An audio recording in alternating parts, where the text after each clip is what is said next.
ำลายแต่ถือข้อหัวหน้าหัวหลังชอกหากินของปลาแดกลอยมาตั้งแต่ตำแยกอันตำมาคุ้งแคมทางปาดิโทคนขายเซ็กซี่กระดองสูงยาวขาวดีแท่นอสาวขายตำมาคุ้งซื้อตำมาคุ้งแดเอาหนึ่งครบเอาหนึ่งครบอายสีซอยเจ้าโจฮบตอนปลาแดกใส่เองซิมแล้วตักออกคกตักออกคกตักออกคกอยากจนน้ำไหลตกสิกินจนว่าท้องเบ่งนัวน้ำปลาแดกใส่ตำมาคุ้งแซ่บเฮงลีลาน้องโยกน้องตำมาคุ้งแซ่บเฮงตำจนว่าเด้งเด้งเด้งเด้งอยากซ้อมือหยุ่มตำมาคุ้งย้อนกินปลาแดกเขาจึงได้พอกันใจอายเตอฟันอีหลังตั้งนุ่งถ้าได้เป็นแฟนที่ขอบใจยังสูงถ้าได้เป็นแฟนที่ขอบใจยังสูงหักสาวใครตำมาคุ้งหาหน่อยแก้มทาง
คนขายเซ็กซี่กระดอง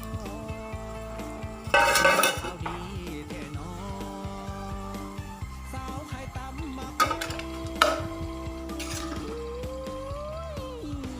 ซื้อตำมาคุ้งแน่เอาหนึ่งครบเอาสองครบอายสีซอยเจ้าโจ๊กปลาแดกใส่เองซิมแล้วตักออกครบตักออกครบตักออกครบอยากจนน้ำไหลตกสิกินจนว่าท้องเบ่งนัวน้ำปลาแดกใส่ตำมาคุ้งแซ่บเฮงลีลาน้องโยกน้องตำมาคุ้งแซ่บเฮงตำจนว่าเด้งเด้งเด้งเด้งอยากซ้อมือหยุ่มตำมาคุ้งอยากซ้อมือหยุ่มตำมาคุ้งอยากเอามือหยุ่มตำมาคุ้งคุ้งคุ้งคุ้งคุ้ง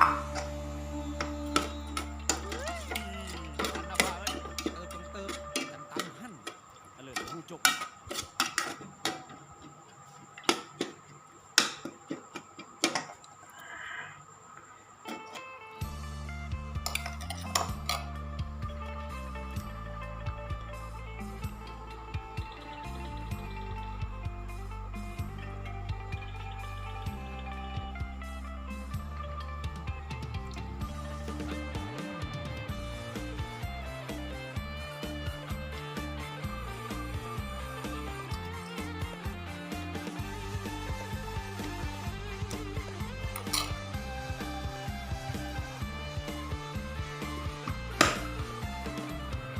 แท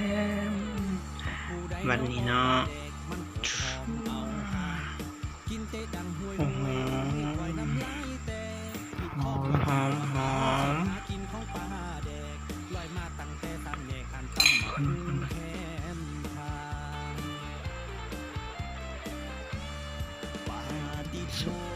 สุก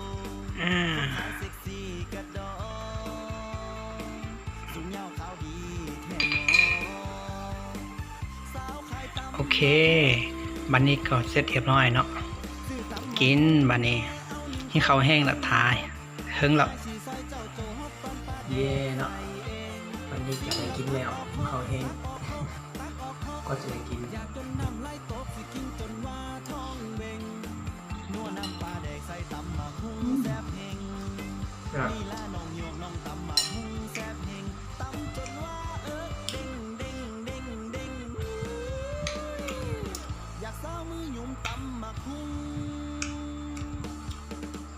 กินปลาแดกเฮาจึงได้พอกัน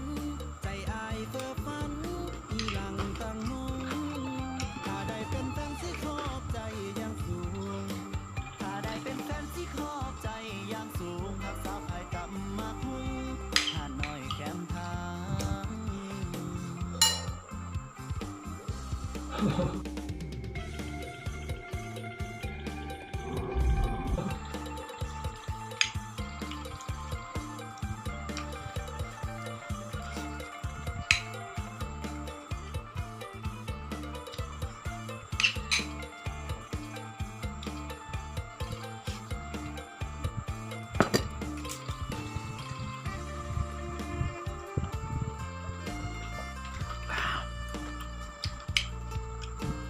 พี่เองสับเอง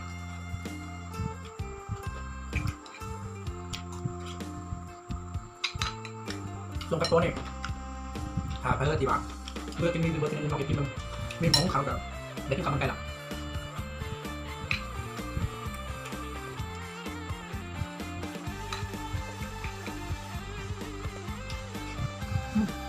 เริ่มเป็นน้ำจังครับตอนนี้ ปาจิโทคนขายเซ็กซี่กระดองสูงยาวขาวดีแท่น้องสาวไข่ตำมักฮูชื่อตำมักฮุ้งแน่เอาหนึ่ง ถ้าส่งกับตัวนี่ถ้าว่าเพื่อที่ว่า ไอ้สีซอยเจ้าโจ๊ก ที่คาดเราไป